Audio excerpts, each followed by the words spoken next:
No news only views. दोस्तों, चर्चा आज मर्यादा पुरुषोत्तम भगवान श्री राम के जन्म से। आज उनका जन्मदिन है, रामनवमी की आप सभी को बहुत सारी शुभकामनाएं। और हमारे साथ हैं जाने माने मानस चिंतक आलोक पाठक जी। हम आपका स्वागत करते हैं और आपको बहुत सारी शुभकामनाएं रामनवमी की। भाई साहब, आपको भी शुभकामनाएं और आपके जितने भी श्रोता हैं, जितने भी आपके चैनल के माध्यम से सभी को आज रामनवमी की जन्मोत्सव, भगवान श्री राम के जन्मोत्सव की बहुत बहुत शुभकामनाएं देता हूँ। आलोक जी, क्या है हमारी भारतीय संस्कृति में, भारतीय सनातन संस्कृति में दो चरित्र सामने आते हैं, मर्यादा पुरुषोत्तम भगवान श्री राम और श्री कृष्ण, योगेश्वर श्री कृष्ण।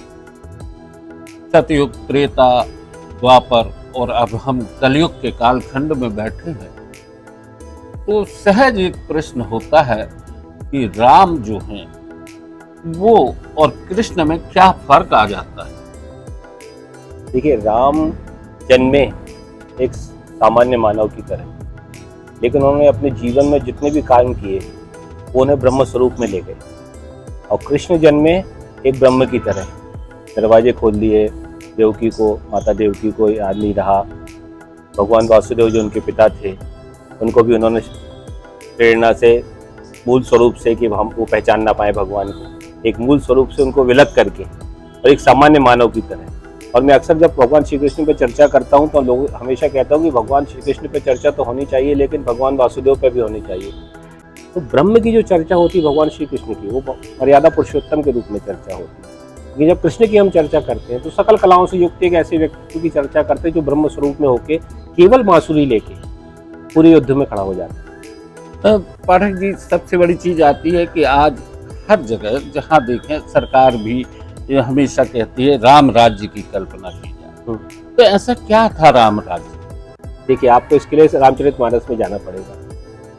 तो राम राज बैठे त्रलोका, हर्षित भये गए सब शोका, बैरि न सन काहू सन कोई, राम प्रताप विश्वता कोई, सब गुणज्ञ पंडित सब ज्ञानी। तुलसी लिखते हैं वहाँ पे राम राज्य में जो मूल कल्पना है राम राज्य की, वो यही है कि सब लोग पढ़ें, सब लोग शिक्षित हों, सब लोग ज्ञान प्राप्त करें और समाज में समरसता का भाव हो, सब गुणज्ञ हों, सब पंडित हों, सब ज्ञानी हों। तो उसमें एक और चौपाई उन्होंने लिखी है, चलई सब नर करई परस्पर प्रीति, चलई स्वधर्म निरत श्रुति नीति। तो उस समय तो एक ही धर्म था, सनातन धर्म था, लेकिन धर्म से आशय वहाँ था कि कर्म उनके कैसे हैं। सब अपने अपने कर्मों का पालन कर रहे हैं। जो जिस क्षेत्र में आगे है, जिस क्षेत्र में काम कर रहा है, वो अपने कर्म को एक धर्म की तरह पालन कर रहा है। तो जो हमारी पुरानी एक वर्ण व्यवस्था थी जिसके तहत आवंटित थे अलग अलग जातियों को वो जो कार्य आवंटित थे, वो सारे लोग मिलकर ऐसा काम कर रहे हैं और सभी उत्कर्ष पे पहुंच रहे हैं। और उत्कर्ष पे पहुंच रहे हैं, इसलिए राम राज्य में सब जगह शांति है, सब लोग एक दूसरे से प्रेम कर रहे हैं, सब पढ़े लिखे हैं, सब ज्ञानी हैं और सब एक दूसरे से बहुत प्रेम भाव से मिलकर रह रहे हैं। पाठक जी, रामचंद्र जी, भगवान राम रघुकुल शिरोमणि, जब उनके राज्याभिषेक की घोषणा होती है, दशरथ जी चाहते हैं तो वशिष्ठ जी बोलते हैं सुदिन सुमंगल हो ही तब, जब राम हो ही जब राज, और एक तैयारी होने लगती है। लेकिन जिस राम राज्य की बात करते हैं, उस राम राज्य में एक तरफ ये दृश्य भी सामने आ जाता है कि मंथरा और कैकेयी सामने आते हैं, राम के राज्याभिषेक का विरोध हो जाता है। तो वहां भी कहीं ना कहीं एक सौतेलेपन के भाव के साथ एक राज सत्ता का एक संघर्ष शुरू हो जाता है।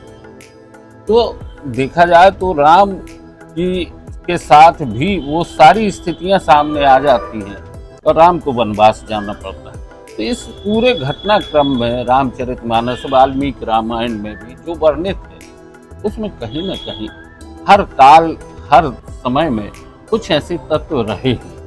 आप क्या मानते हैं? बिल्कुल सही कह रहे हैं आप, लेकिन हमारी ये जिम्मेदारी है।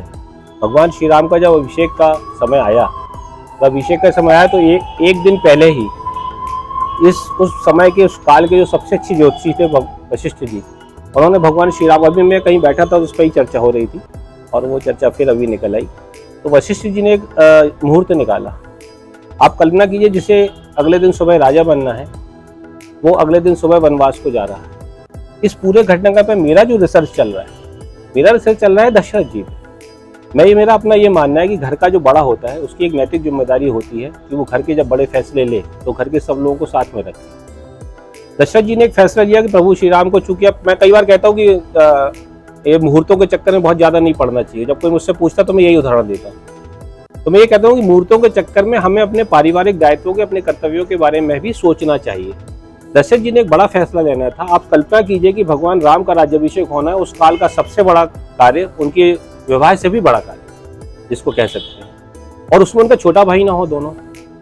दशरथ जी ने उस समय जो फैसला लिया, केवल एक मुहूर्त के कारण कुल कालखंड में जो भी उन्होंने कहा, वो शायद भरत बहुत प्रेम करते हैं, तो तुलसी लिखते भी हैं कि भरत शरद को राम से नहीं, जग जपे राम राम जपे जेही। वे जानते हैं, सब लोग जानते हैं कि भरत विरोध नहीं करेंगे, शत्रुघ्न भी विरोध नहीं करेंगे। लेकिन क्या ये परिस्थितियां थी कि किसी दो भाइयों को छोड़ के और एक बड़े भाई का राज्याभिषेक करें? शायद राम स्वयं स्वीकार नहीं करते अगर सुबह होती, पर राम आज्ञा के, पिता और माता की आज्ञा की को पूर्णतः पालन करने के लिए कटिबद्ध है। एक बार अपना विचार जरूर रखते कि एक बार भरत को आने दें। लेकिन रात में जो घटनाक्रम हुआ, मंथरा को अंदर घुसने का जो कारण है, जो मेरा रिसर्च कहता है, मैं लोग इससे सहमत होना और मैं नहीं मानता, लेकिन मेरा रिसर्च ये कहता है कि मंथरा को घुसने का जो अवसर दिया है वो राजा दशरथ की तरफ से। आप दोनों, अभी आप भगवान श्री कृष्ण की चर्चा कर रहे हैं, भगवान श्री कृष्ण की चर्चा में आप वासुदेव जी को देखेंगे तो वे अपने फैसले में देवकी को शामिल करते हैं, नंद बाबा को भी शामिल करते हैं, यशोदा जी को शामिल नहीं करते। यशोदा जी सोती रहती है, वो उनको लेके आ जाते हैं भगवान श्री कृष्ण को। लेकिन यहाँ उल्टा है, यहाँ सब जाग रहे हैं, लेकिन जागने के बाद भी सब लोग उस पर मूक सहमति दे रहे हैं। अच्छा, आप उस कैकेयी और दशरथ जी के संवाद को सुनिए। कैसे दशरथ जी जब समझाते हैं कैकेयी माता को, तो वो कहते हैं, भगवती तुम क्या समझती हो, नाहिन राम राज्य के भूखे, धर्म धुरीन विषय दस रोके। राम राज्य के भूखे नहीं है। तुम कहती हो भरत को राज्य देना, मैं देने को तैयार हूँ, लेकिन दूसरा वरदान मांग रहा हूँ, ये बहुत पेन घातक है और इस परिवार को डुबा देगा। उस कहते हैं, तो कैकेयी जी का जवाब सुनिए उस पर आप, कि राम साधु तुम साधु से आने और राम मातु भली सब पहचाने। अगर राम साधु है तो मैं, एक व्यंग्य है एक तरह का, कि राम साधु है तुम कह रहे हो तो मैं मान भी लेती हूँ क्षण को, लेकिन राम के जो माँ है, तुम साधु के भी सियाने, तुम उनके भी पिता हो, मेरे साथ खेल कर रहे हो। और राम माधु बोले कर सब पहचाने, राम की माँ को कौन नहीं पहचाना, उसी का तो ये सब प्रपंच रचा हुआ है। तो एक जब घर में, जब आप किसी परिवार में चलते हैं तो घर के मुखिया का जो फैसला होता है, जब घर के बड़े फैसले हो, पूरे घर को वो फैसले प्रभावित करें, तो हमें उन फैसलों में सारे घर के लोगों को शामिल करना चाहिए। मेरा अपना रिसर्च ये कहता है, मेरी अपनी बात ये कहती है कि राम के राज्य जाने में जितना माता कैकेयी के ऊपर आक्षेप लगाया जाता है, उतना आक्षेप उन पर नहीं लगना चाहिए। दशरथ जी जो फैसला ले रहे थे, उस फैसले के समय उनको एक बार विचार करना था कि अगर एक विकल्प रखना था कि अगर मान लीजिए कल नहीं होता तो फिर कब होगा। हम चाहते हैं भरत और शत्रुघ्न भी इसमें शामिल, लेकिन वो विचार उनके में नहीं है, क्योंकि वो पुत्र मोह में भी नहीं थे, ऐसा भी नहीं कह सकते, चारों पुत्र उनके लिए बराबर थे। लेकिन वो सिर्फ गुरु आज्ञा के उसमें फेर में पड़ गए। उन्होंने एक इतना बड़ा फैसला लिया जो एक पूरे भगवान श्री राम के, क्योंकि कई बार ऐसा चर्चा होती है, अपन कहते हैं ना कि सब तुलसी भी लिखते हैं कि अपने कर्मों का सब फल भोगते हैं, तो भगवान राम ने ऐसा कोई कर्म नहीं किया था आने के पहले, उन्हें वनवास को जाना पड़े। लेकिन एक फैसले ने, पिता के एक फैसले ने पूरे घर में जो वातावरण बनाया, और उससे एक माँ जो बाद में उसको, जब उसका कहते ना कैकेयी नंदिनी मंदमती कठिल कुठिल पलकीन, यही रघुनंदन जानकी सुख अवसर दुख दीन, ये किसने कहा? ये निषाद जी ने कहा लक्ष्मण जी से। जब भगवान राम और सीता जी वन में सो रहे हैं और निषाद राज उनके साथ है, तो वो वहाँ कह रहे हैं ये बात, तो लक्ष्मण जी तो एक तरह से कैकेयी जी की, माता कैकेयी की बात से सहमत नहीं थे, तो वो उस पर अपनी सहमति भी व्यक्त करते। तुलसी मानस में लिखते हैं आगे चौपाइयों में कि लक्ष्मण उस पर अपनी सहमति व्यक्त करते हैं। और ये सामर्थ्य, परसों में निषाद राज जयंती थी, समरसता सेवा संगठन के कार्यक्रम में था, मैं वहाँ वक्ता था। मैंने ये बात रखी कि निषाद जैसा मित्र जो मिला भगवान श्री राम को, उसके मन में वो ही एक सामर्थ्य था कि वो और कोई नहीं कह पाया कैकेयी माता के बारे में, केवल निषाद उनके एक मित्र जो कह पाए।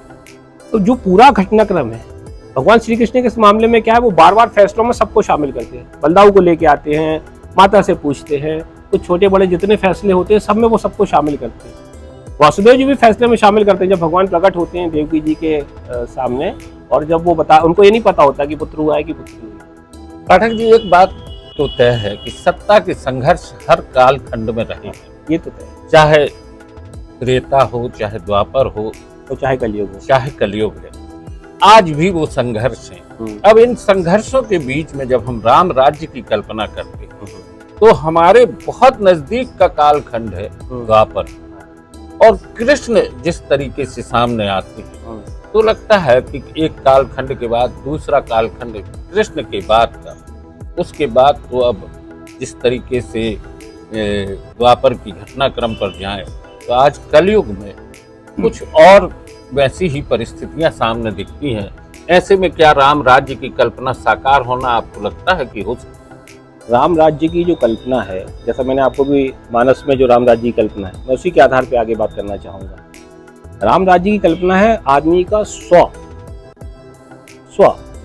जब तक व्यक्ति का स्व उस दिशा में नहीं बढ़ता, सकारात्मक दृष्टिकोण में नहीं आता, तब तक जो देखिए हर काल में, आज सुबह होती है तो शाम भी होती है, फिर रात भी होती है।